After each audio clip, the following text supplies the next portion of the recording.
আজকে রান্না করব মানকচু। মানকচুটা দেখো কত বড়।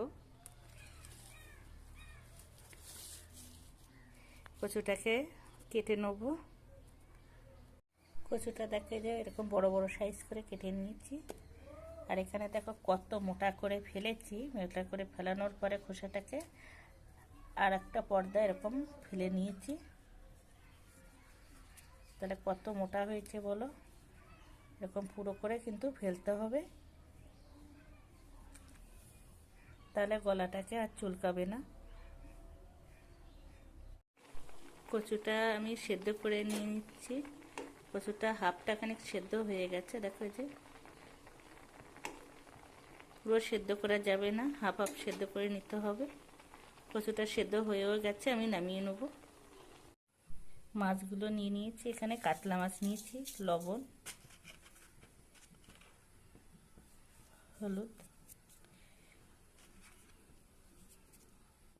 তেল গরম হয়ে গেছে। এবার মাছগুলো ভেজে নেব একে একে।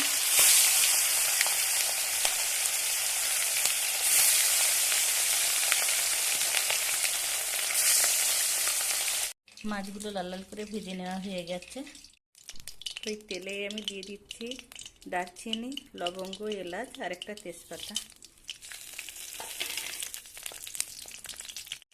দিয়ে দেবো সেদ্ধ করে রাখা কচু। অল্প করে একটু হলুদ গুঁড়ো, অল্প করে একটু লবণ। কচুটা বেশ কিছু সময় নাড়াচাড়া করে ভেজে নিয়েছি। দেখে এরকম হালকা লাল লাল করে কিন্তু ভেজে নিতে হবে কচুটাকে। এবার কচুটাকে নামিয়ে নেব।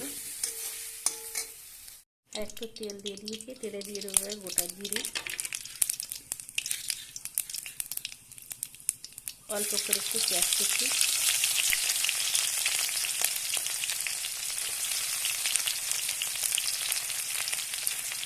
আদা থেতো করে রাখা,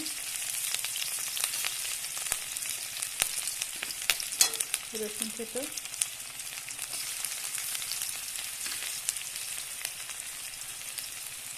টমেটো কুচি,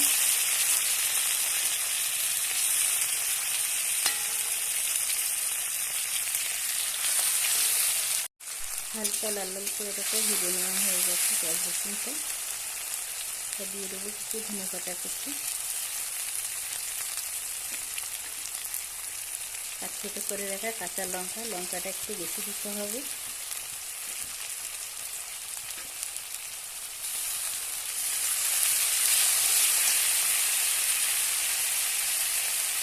হলুদ গুঁড়ো,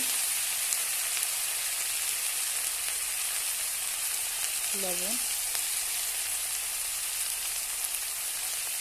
কাশ্মীরি লঙ্কার গুঁড়ো কালারটা আনার জন্য,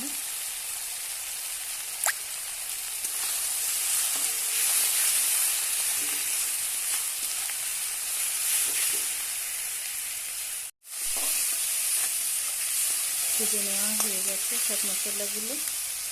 এবার দিয়ে দেবো কচুটা।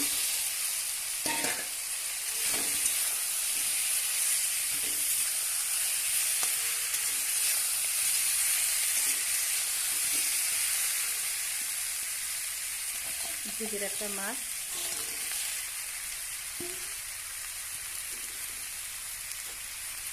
দিয়ে দেবো জল,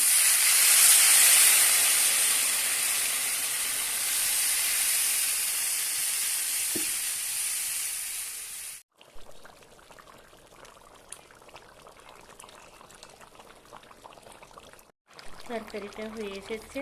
এবার দিয়ে দেবো একটু ভাজা গুঁড়ো মশলা।